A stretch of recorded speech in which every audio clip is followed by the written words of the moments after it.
Hello and welcome to today's discussion on blissful awareness. It's a good opportunity to connect with the spiritual minded people and to be in the awareness and discuss spiritual matters. So, if anybody wants to talk about any subject, they can unmute themselves and talk, or they can write.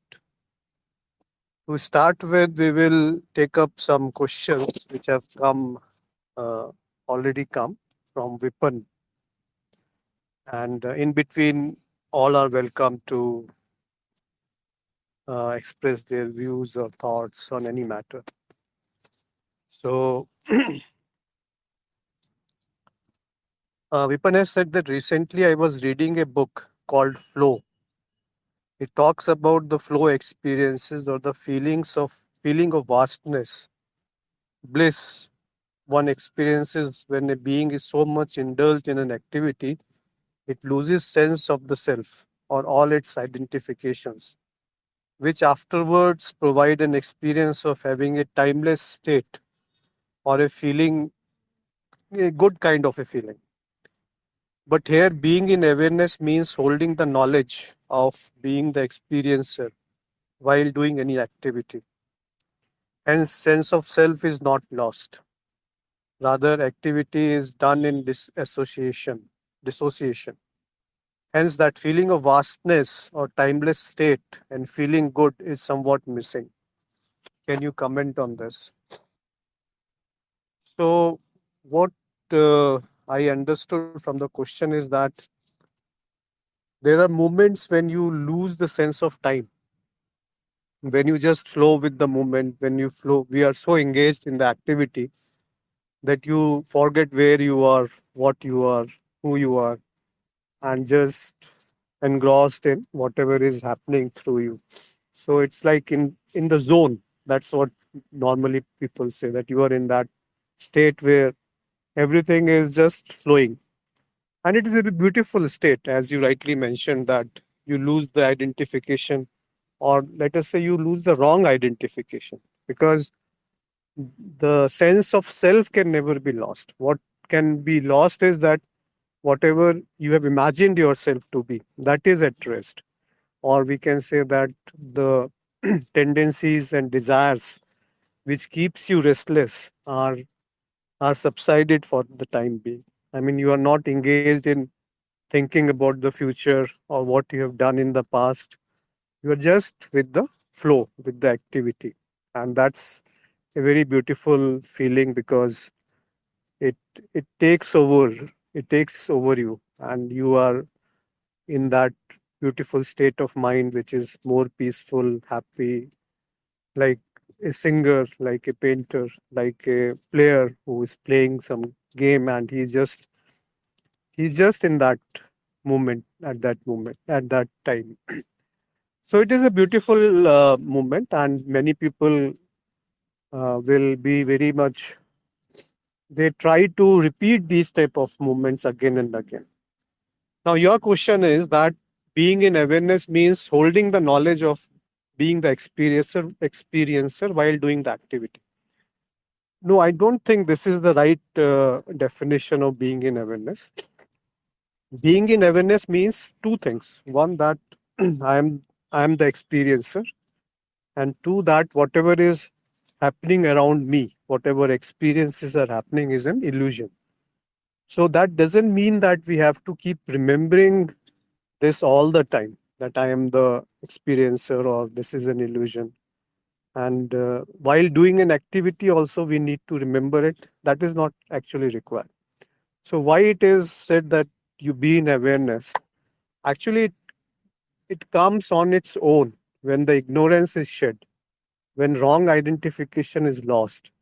Because in the first scene, which you explained, that while engaged in certain activity, you just lose a track of time and be with yourself. But there is a catch in this particular situation, because you will take back that ownership as soon as that activity is over. And once you, I mean, the ignorance is not shed. Rather, the understanding is that I feel good only while doing this activity. So when this activity is not there, then the feeling of that goodness, that centeredness is somewhat missing. So it creates a dependency on certain activities. Whereas being in awareness means that the ignorance that I am this body or I am this mind, or where is happiness or what is my nature, and this word is an illusion. The desirelessness is the beautiful state where that peace is there, where the love and bliss can be felt. So those can be known only by shedding the ignorance or wrong identification and illusion that I will get something, then only I will be happy. So these type of feelings, thoughts, when they are subsided, then whatever is the activity happening, your mind is at peace. And being in awareness means that when it is required, it comes. And when it is not needed, it is okay. And when you are supposed to be engaged in an activity which needs your full concentration, you do it with full concentration. Being in awareness does not mean that if, if suppose you are cooking or doing some activity which needs your attention, at that time also you divert your attention or divide your attention into two, that I am experiencer and I have to remember that, and then I have to do this activity. So that is not being in awareness. Being in awareness is in fact better than the flow which you mentioned, because then you are centered, then you are within, abiding in the self as what you are, and there is an acceptance, there is a surrender, there is acceptance of whatever is happening around you. There is no resistance to why this is not happening like the way I want it to happen. There is no running after the desires. It doesn't mean that you don't have to fulfill your desires, or it doesn't mean that you become a doormat that, okay, I accept everything, whatever happens. No, it's not like that. Being in awareness is a beautiful way of living, I would say, wherein you are at the center of, you are anyway out, always at the center. What I might mean to say is that if you see right now, you are the center of the whole universe right now, because wherever you are, everything is happening around that space, that time, that experiencer is the center of the whole thing, whichever you called as experience. So whether a good experience is happening or a bad experience is happening, that classification will start losing its impact. And that is what is called being in awareness. So even while doing any activity, the background can be that you are in the awareness, not as a remembrance, not as an activity, but like you know that this is what it is, and that's it. And once that is well established, nothing can move you away from that center. Something like that. So rather activities done in disassociation, you mentioned that when you are in awareness, the activity is done in disassociation. Disassociation means dispassion, if you want to say that. So dispassion again is sort of outcome of having the knowledge. See, being having the knowledge means being in awareness. Having the knowledge means the questions will get dropped, and being having the knowledge means that you are in love. You are in love with yourself. You are in love with your environment. You are in love with your body. Everything. You are in love with all that is happening around you. So that is the state of being in awareness. So your last statement, that feeling of vastness or timelessness and feeling good is somewhat missing, is perhaps the opposite. Because if you are in awareness, the vastness will always be there, because you know what you are, you know who you are, and you are established in that. You are abiding in your essence, in your true being. What more beautiful or vast state can that be? What I want to say is that uh, there is no dependence on anything, because you are the one on which everything is dependent, in terms of whatever you say as good or bad, right or wrong. Even the objects, either they are gross objects or they are subtle objects. So you are first, then comes the objects or the body or the mind or the sensations or the desires. So you are the one who is the one on which everything else is dependent. And that one is only one. That one is the experience. That one is the essence. That one is the nature of all that exists. And that is so vast that it encompasses everything. It encompasses all experiences. In fact, all experiences are not different. They are not different from the one experiencer which is there, and which is only that which is there. All others are just an illusion. Whether they whether they are right or wrong, good, bad, all these duality, all these concepts are just created in the mind, because there is an identification in the mind first, that I am this body, or I have this desire, I want to get this fulfillment, and things like that. I hope that is clear. Rajiv has written one comment. Mind is identifying with the experience of being lost, as it is enjoying this new state where the rest identification burden is temporarily lost and movement activity is stopped. Ego does not like the identification coming back. How ego as mind has already identified with the new experience as having better.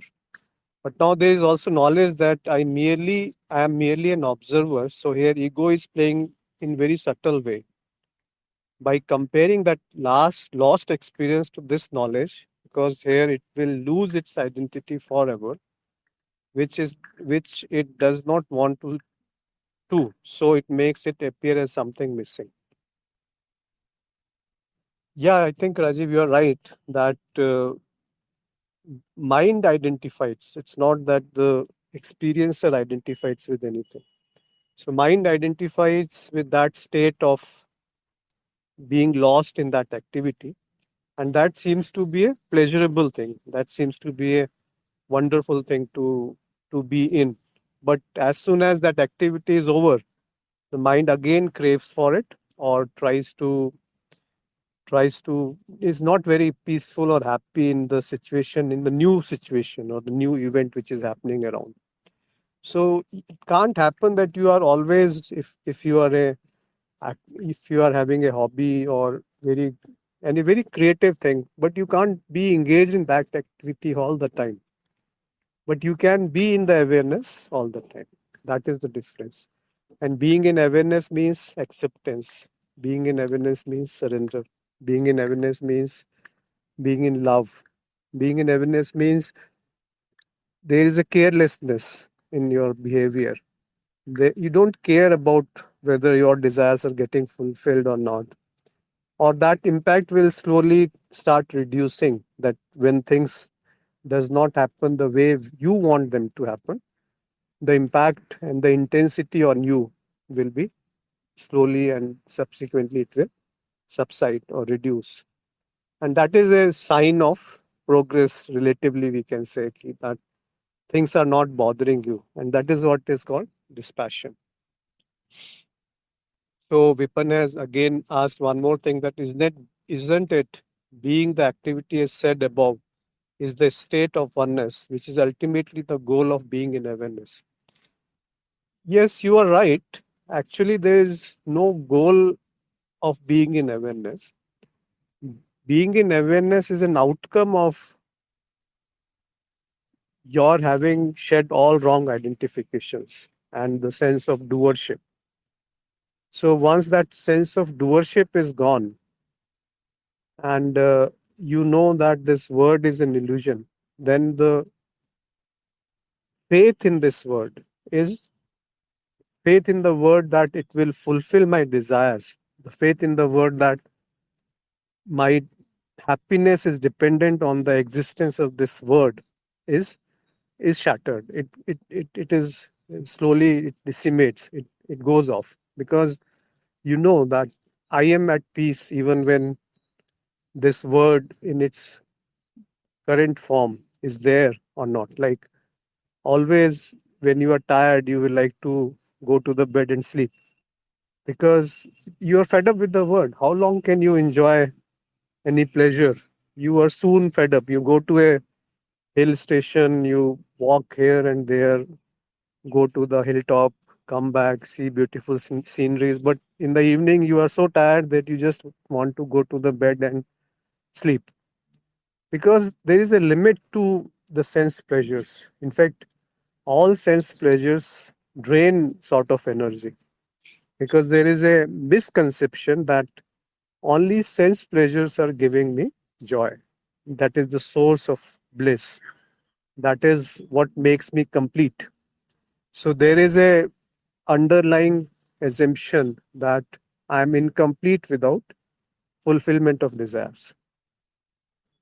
So we have to see where the desires are coming from and where they are fulfilled and what happens when the any desire is fulfilled. Is it that I feel happy because the desire is fulfilled, or I feel happy because I'm I'm not burdened with having that desire for some time.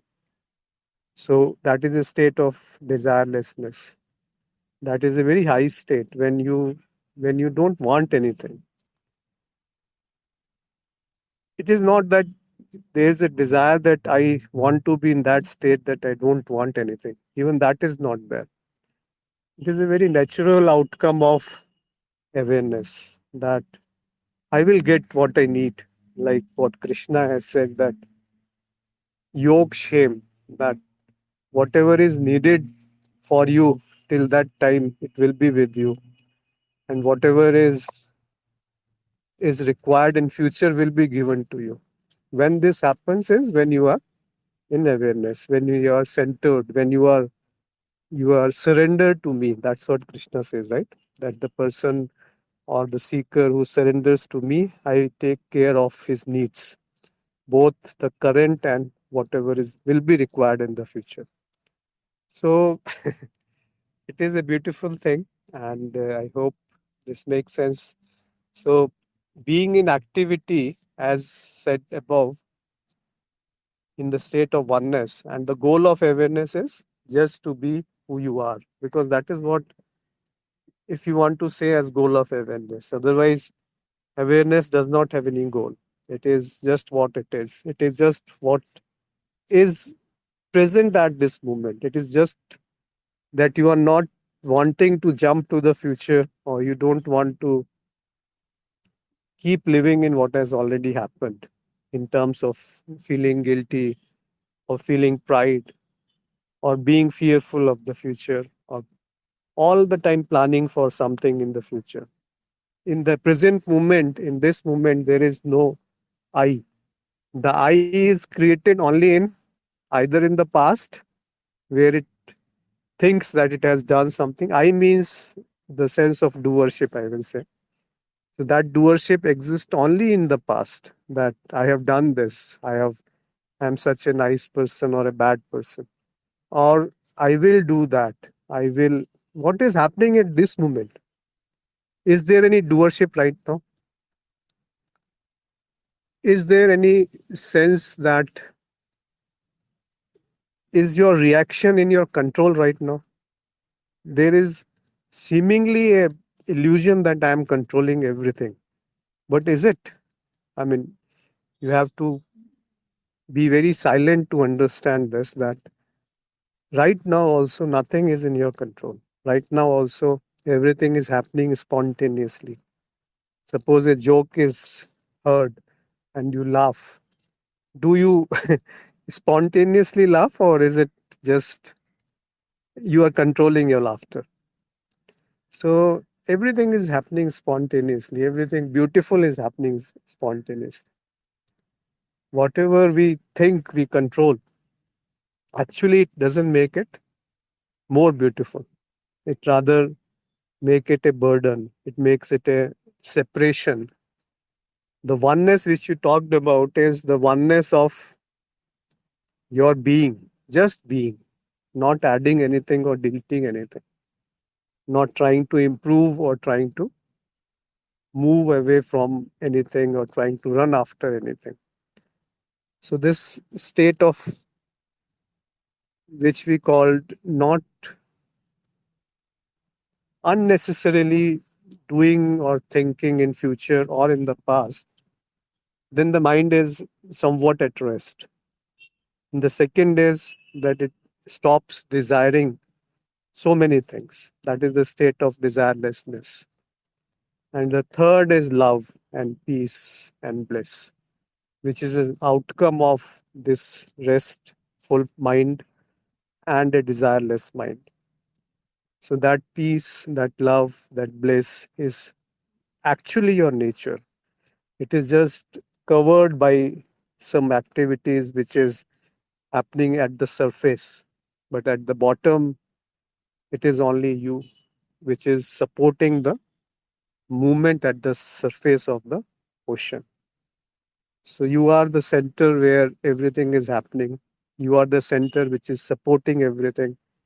You are the center where the world is evolving. You are the center where only you exist. And that center is not different from a center of other person. That center is not different like deep sleep. There is no difference in deep sleep of a human being and a animal and anyone who is just in deep sleep is just one. There is a sense of oneness. The difference is that there is not awareness also there in deep sleep. So awareness comes when you are, it comes with grace, I will say. It comes with shedding of ignorance. It comes with, we don't know when it comes, in the sense you can't bring it. When it is there, then you know it is there. But there is hardly any way to forcibly bring it. You can perhaps do certain activities which are helpful in being in awareness, like listening to satsang or being in company of wise men. That is a way to be in awareness, but that is not a guarantee that it will bring awareness. Many a times you don't want to listen to anyone, even if it is a satsang or a guru, or just don't want, because that state is absolutely not fit to understand that at that moment. So when it comes, it comes, and when it goes, it goes. But it is not that you have to hold on to it all the time. So what is more important is that why awareness comes, to know that. And why awareness comes, the answer will be that if the ignorance is slowly reduced, the awareness, the chances of awareness being there increases substantially. So if we go to the root cause, the wrong identification, the sense of doership, the ignorance, if we attack there, then the foundation of not being in awareness is slowly removed. And most of the time, naturally, awareness comes. So it will happen. Don't have to force it. Don't have to do anything special to be in awareness. And being in awareness means acceptance and just going with the flow, which you mentioned also, is a part of being in awareness. The last part is how does the involvement in activity will ultimately result in being in awareness. So what you are asking is that I have said that if you are in activity, we are totally engaged, but there is an ignorance that I am doing this activity. So that will still not be complete, because that creates dependence, that creates unnecessary bondage to that activity. So if that oneness, if it is achieved with while being in awareness, then it does not create that bondage. Then it does not create that dependence on that activity for being in bliss, because you know your nature is bliss. So that is what my take on this will be. So if anybody wants to share their experience or say anything about what they feel about this subject, about what are their experiences of being in awareness, and how being in awareness and oneness is, whether they are different, or if anybody wants to talk on any subject, you're most welcome. Ashwinji, can I Yeah, add please go ahead. a few things? So I think there is. Am I audible? Yeah. Yeah, you are. You are.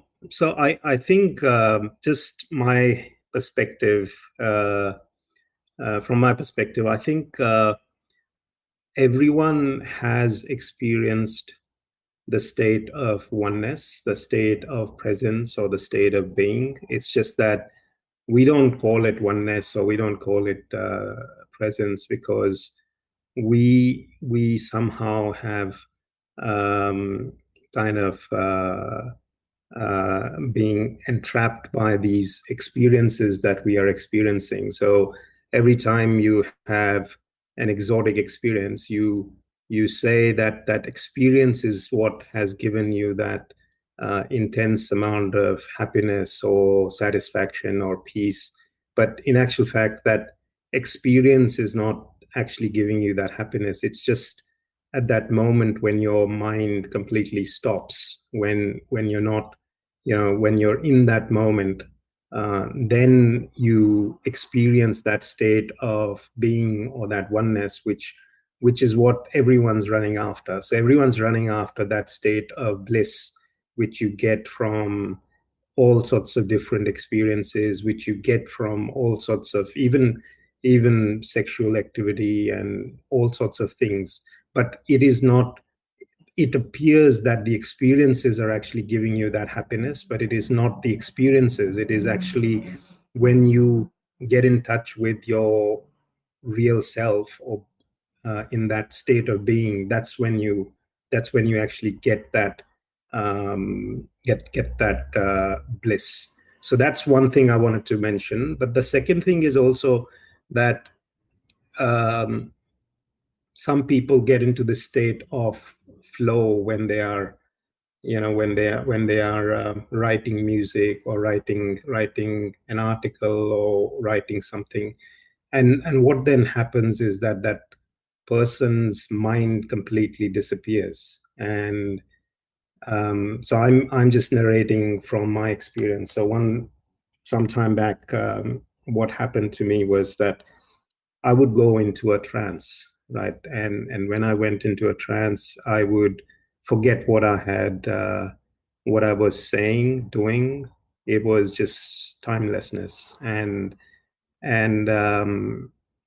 this started happening at work. And so I would say things or do things which were sort of, people did not actually understand. Like there were some questions, like my boss used to take notes when I would go into that state. And later on, when someone asked me, you said this and this, and I said, well, I don't actually even remember what I said. And but whatever I said in that time was in that state of being. And what that resulted in was that people actually thought that I knew a whole lot of stuff, and I was very, intelligent and wise, and etc., etc. But later on, in that process, I actually realized that it was not me who was me, as in the persona who was talking, or it was actually something. It was the mind had disappeared, and then when the mind disappears, then you get connected to the universal intelligence, or what Guruji calls the Guru field. So the whole intent of everything what we're doing here is to eventually empty yourself so completely that the Guru field starts shining through you, that the universal intelligence starts going through you, and you, of course, you don't have doership in that sort of situation. You also don't take ownership of anything, and you just become one with the existence. So you're just there doing things without actually thinking, realizing what is happening, and why you're doing that. Now, it's kind of you can, I mean, I've seen that expanded to, it's not activity dependent, so it can actually go from one activity to another, to, you know, you can be in that trance or that state of being whenever you want, and as you cultivate it, it becomes possible to be continually in that state of being. But of course, for most people, it is very hard to be in that state of being. So being in awareness is what I would say is the best thing you can do to create that gap between, you know, the experiences and the experience, or between yourself and, or the self and the experiences. So um, that's just something I just wanted to share. I don't.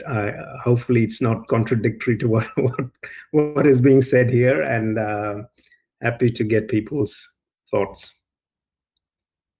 Thank you. Thank you, Andy. I think it was very, very useful that you shared this experience. And it is very nice to see that how it has unfolded for you. There will be some variations for each person that how they experience this sort of, it's called actually Sahaj Samadhi in Hindi. I don't know what we call it in English, because a state of very naturally being there in whatever is happening around you for that moment. And as you said, I don't know, trance is maybe slightly even different I, I state. use I use the word trance because I wasn't able to. I mean, this is the problem, that there is no words around some of these things. So it is just, but you know, it is the most sort of blissful state that you can be in, and I also realize that the more you surrender, the more you get into it, the better it actually becomes. So the more the mind drops, the more it becomes, it unfolds as well. So true, Andy. I believe many of us joined in the call would have had similar experiences of what you are saying. That when you are in the flow, when you are in that zone, when you are actually not bothered about what is going to happen to me after a few days or few hours or few years, then that's the actually state, Andy, wherein you are totally surrendered, when there is total acceptance of whatever is happening, when there is no dependence on anything to be happy. Actually, once you experience this type of a state which you explained, then it becomes very natural that you will like to repeat it again and again. So sometimes that itself is not very desirable, that you want to bring that state again and again, but it comes naturally. I, in my case also, I find that when you don't care about it, no, it comes much more naturally to you. It comes more, it comes even with more depth. So what happens is that normally we get engaged or we get diverted into so many activities which are happening around us, or which are happening in our mind, that I want this, I don't like it, I want this thing to happen like this. These type of thoughts that makes us go away from this natural state of being in bliss. And as soon as we realize that this activity of trying to be in that state itself is taking me away, will make you drop that. And then it comes naturally and stays for much longer time. Then you don't crave for it also. I mean, the craving for being in a peaceful state is also perhaps dropped. Or we It's say also, that, yeah, yeah. that's right. Or we, It's almost, sorry, it's almost like, when you're trying to, if you're trying to be in this, then that means you're trying too hard.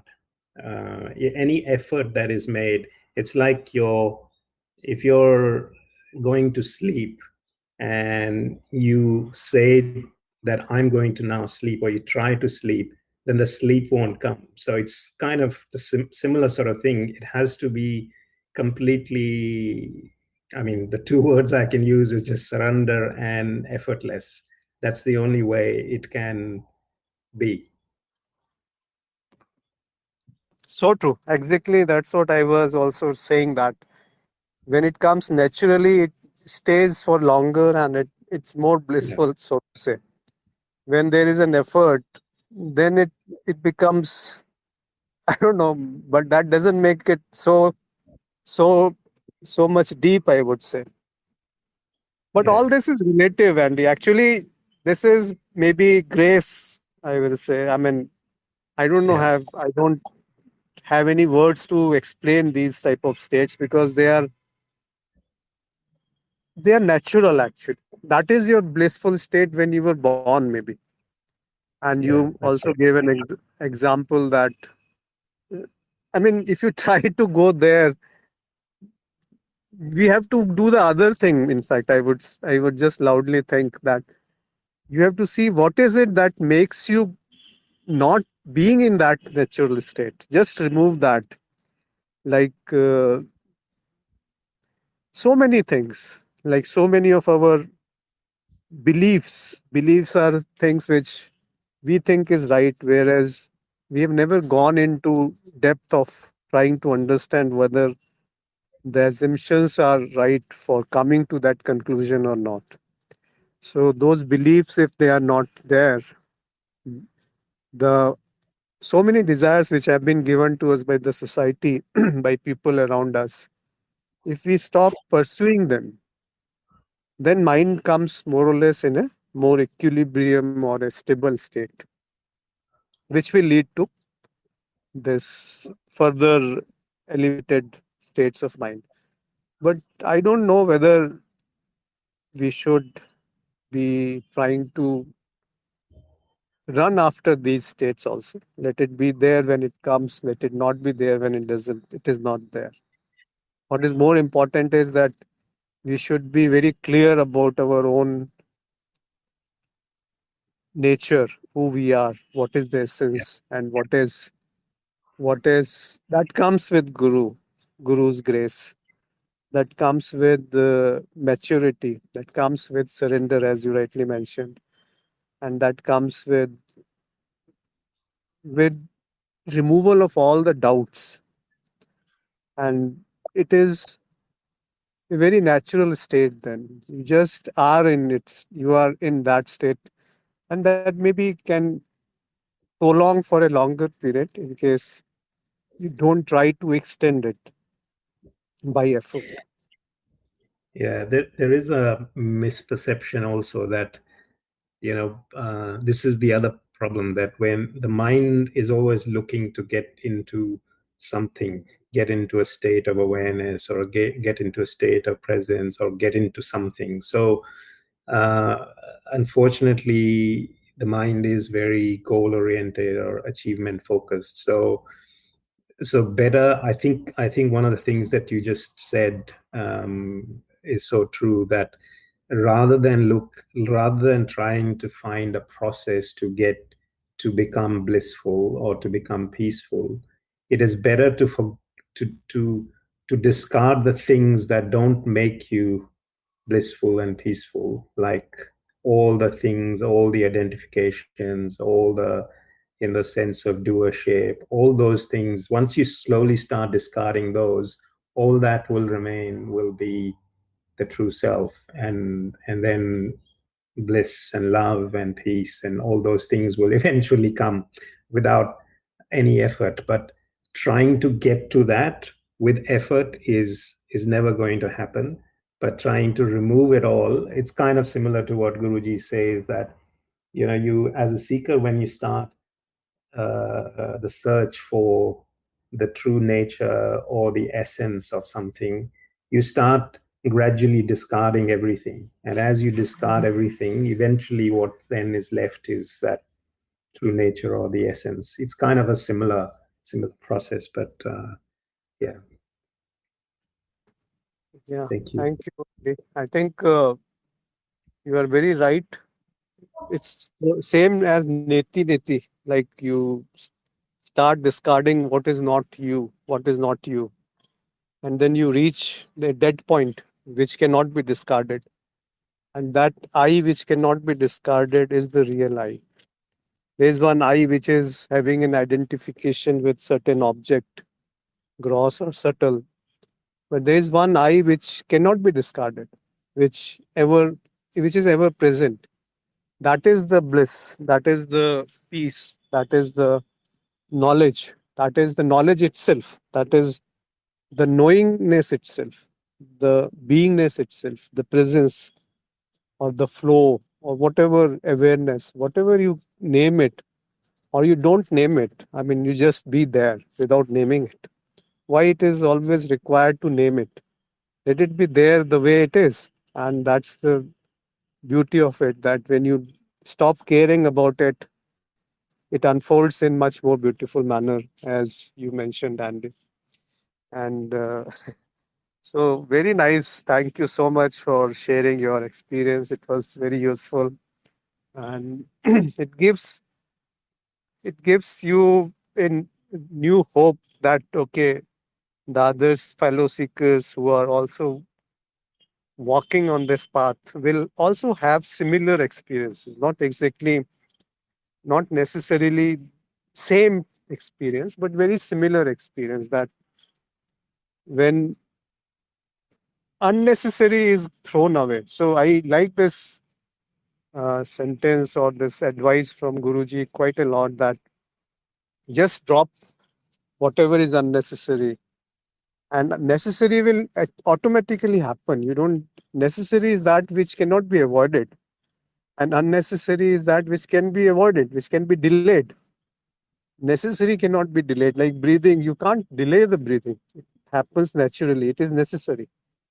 But unnecessary is that I want to become get that higher position in the society, I want people to praise me, I want this object to get happiness, I want lot of money, I want entertainment from outside, I want other people to entertain me. I mean, all that is unnecessary, right? That can be avoided. So as soon as you start avoiding what is unnecessary, and you just concentrate on whatever are bare necessity or bare minimum which is necessary, the mind will become uncluttered, it will become more at peace, it will become more at rest. And that rest, peaceful mind is the ground, is the fertile ground on which the beauty of your beingness, the beauty of your presence will shine forth. Like it becomes a proper instrument to reflect sun. Sun is there. It is suppose shining in the daytime, but all objects cannot reflect sun the way a proper mirror can reflect the sun. Same way, that instrument which has the ability to reflect its own essence, its own beingness, that I which is same in everyone, that I which cannot be removed, that I which is the foundation of any experience, that I which is there ever, which is It doesn't go away, whatever, however hard you may try. That I, which is the experiencer, I would say. So, I mean, cannot be put into words that, yes, I know what is the experiencer, but you know that what it is. I mean, you can't say that I can't know it also, no? And you can't say that I know it, because if you know it, then you are the experiencer, and that which you know is the experience. So, experiencer cannot be known in duality, but yet it cannot remain unknown in duality. So it is very beautiful state that you surrender to that unknowability, unknowable. You surrender to that state of that you are being taken care of, like a child. Child doesn't know that it just cries, right? If a candy is taken away, the child cries. And sometimes parents normally they don't give him plenty of candies because that will spoil his health. So for while the child is unhappy, cries, throat tantrums and things like that, but for the larger benefit, all that suffering which happens in everybody's life is for a purpose, is for a larger purpose. That's what my experience is. Because you can either be frustrated, start complaining about why this is not happening to me, why this exotic experience is not happening, or why I am surrounded by so many problems and issues, and so many other people who are not so nice and good like me are getting much better treatment. So all this is what, this is just a way to reject what is happening around you for you, which is the best thing which can be happening to you is whatever is happening right now, right here at this moment. That is the most perfect thing, right? Because that I, which is the foundation of any experience, which is not an experience itself and which cannot be removed, that I is one. We have to just remember this small thing, that I is not two, that I is not divided, that I is not running after anything, that I is not unstable, that I is never goes away. So that I is the one which is the foundation of all experiences, either of the word or of the body or of the mind. So the I one, which is knowing the mind, which is not the mind, but which knows the mind, that is the experiencer. That is the drashta or sakshi. That is the one which is witnessing. And its mere presence is the act of witness, act of witnessing. It is not doing anything for starting an experience or ending an experience. And the most beautiful part is none of the experience leaves any mark on that. And it is not knowable, yet it is knowable. It is not, cannot be put in words, yet whatever you say is what that is. It cannot be known as an experience, but all experiences are that what it is. So these type of sentences will come. So that cannot be understood by a person who is trying to understand it through logic only or through intellect only. But it happens when you come in contact with the one who knows it.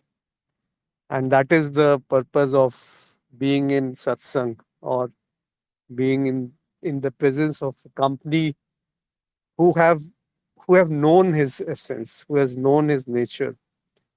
That is why it is so much important that whenever we get chance, we should be in the company of a wise man. But that should not also be an dependence sort of a thing, because ultimately all answers will come from within you. They have to, the purpose of the Sadguru is to connect to the Guru within yourself. He does not make you dependent on himself. He just throws you away if he sees any dependency on even on a guru, on himself. He will just throw you away. He will pull you apart, because he does not want you to miss the one which is ever present. He doesn't want you to take his experiences as truth. He just wants you to see what is happening around you. He wants you to be in your own company. That is the And the beauty is that you cannot never be in your company, right? Because first you have to be there, then any other relation will start happening. And the most beautiful relation can be the relation of you with yourself, when there is no two, when there is oneness, when there is just beingness, when there is presence, when there is no no running after desires. That beautiful state of desirelessness will take you to that state which Andy described, when there is love emanating, when you don't know what you are saying. I mean, that sort of a state can also come naturally. That it's just there's an instance of Kabir like that, when he doesn't speaks from his mind, he doesn't speak from his intellect, he doesn't speaks from what he has heard. He speaks spontaneously what is happening at that moment. That's true with any Sadguru. He will not prepare for a speech to be delivered to many people. It's one-to-one connection most of the time. This one-to-one connection with the Guru, which is most important. It is not about multitude of people listening to one Guru, and the Guru doesn't know what is happening to so many people, what are their peculiar situation. So this one-to-one connection is very much required with the one whom you have faith in. He may not be very famous, he may not be very articulate, he may not be very knowledgeable, but he is the one for you.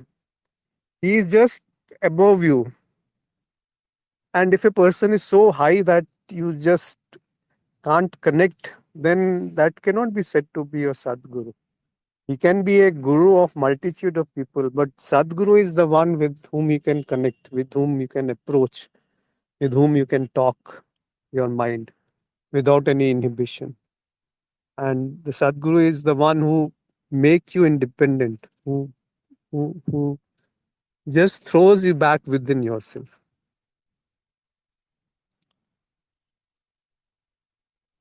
Madhuri is written, all wise dropped and doer disappears. Very beautiful, that I exist in past or future only. At present there is no I from the perspective of doership.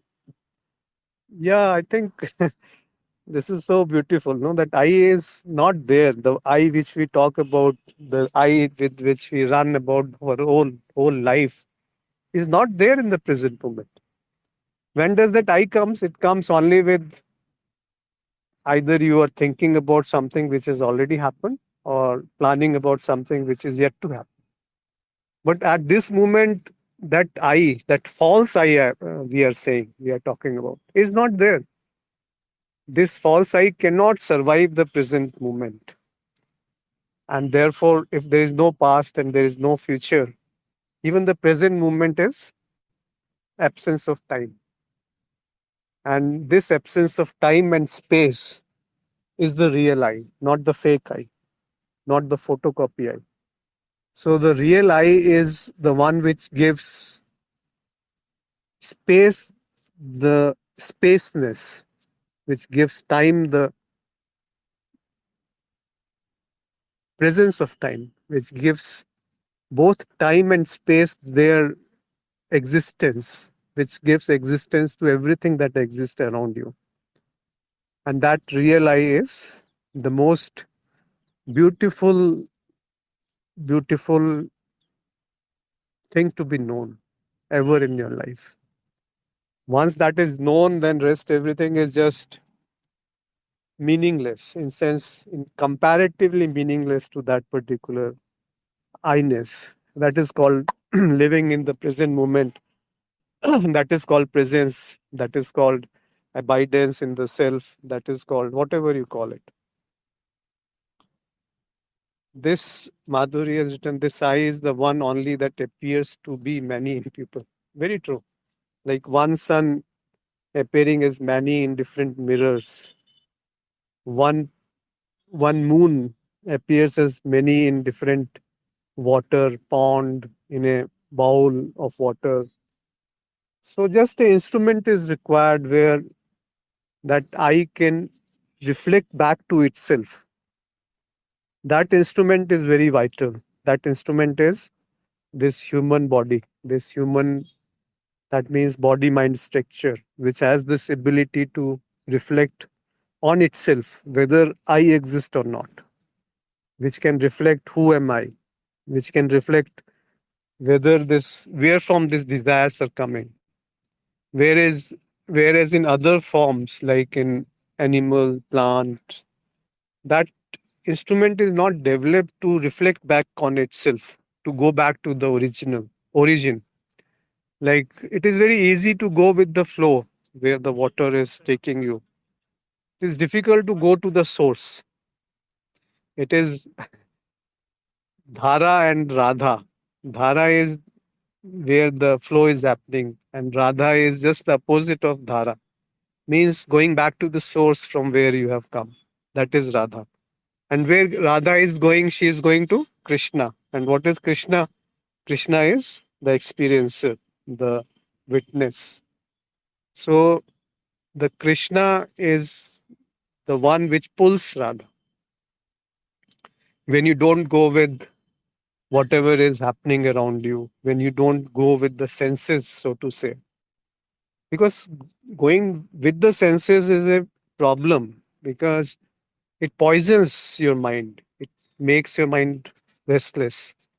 It it it more attracts you more into the word. It fills you with more desires and more unfulfilled desires. So fulfillment of desire is also important, and at one time desirelessness is also important. So both these go together. A fine balance is needed, and more importantly, we have to see where is the source, where from this knowledge is coming, where from this knowingness is coming, where from this I-ness is coming. That is that which cannot be removed, that which cannot be taken away, that which gives existence to everything, and that I-ness is ever present. Andy has said, Kabir says, चली गई चिंता मिट, मिट, मिटा मनवा बे चली गई चिंता हुआ मनवा बेपरवाह जिसको कछु ना चाहिए वो शहंशाहों का Shah. Very nice creation by only Kabir can say such, right? Such beautiful things. Meaning that when the desires goes away, anxiety disappears and the mind becomes uh, blaze, heatless. The one who wants nothing or desires nothing, he becomes the king of all things. So nice. I mean, चाहा गई, sorry. चाहा गई चिंता मिटी मनवा बेपरवाह जिसको कछु ना चाहिए वो शाहों का Shah. Yeah. So chaha means desire. So as this desirelessness state reaches, the mind cannot indulge into worries, and it becomes careless. And the one who is established in that state of desirelessness, he is the real king. So nice. Thank you, Andy, for sharing it.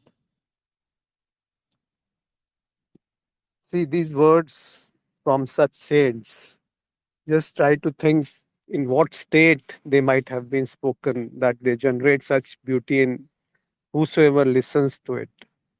So the one who must have spoken that at that point of time, what state would have been there. So that state is the most beautiful state, most desirable state, most lovable state, and the most state which gives you, which makes this company of wise one, the satsang, so critical, so important. It's like infectious. It is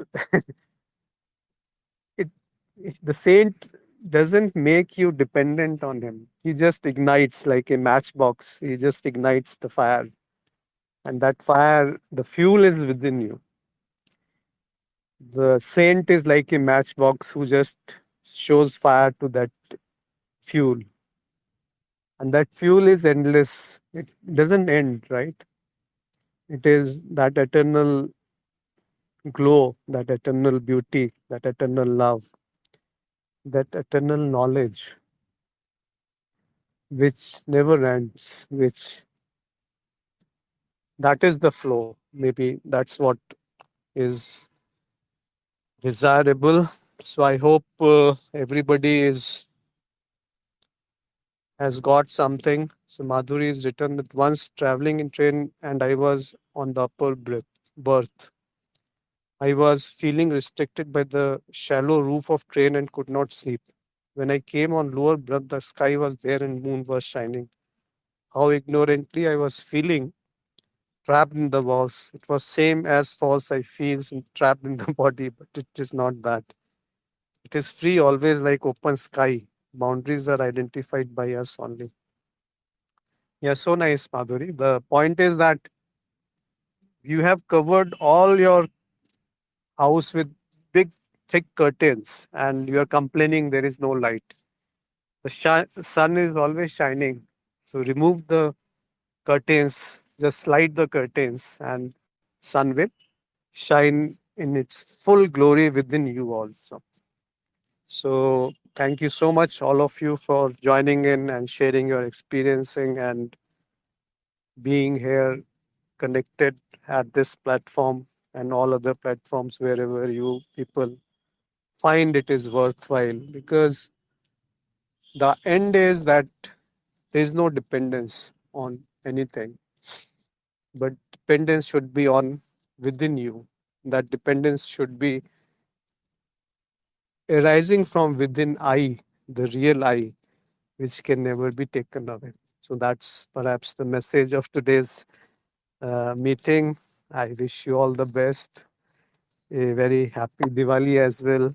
And thank you so much for connecting and joining in.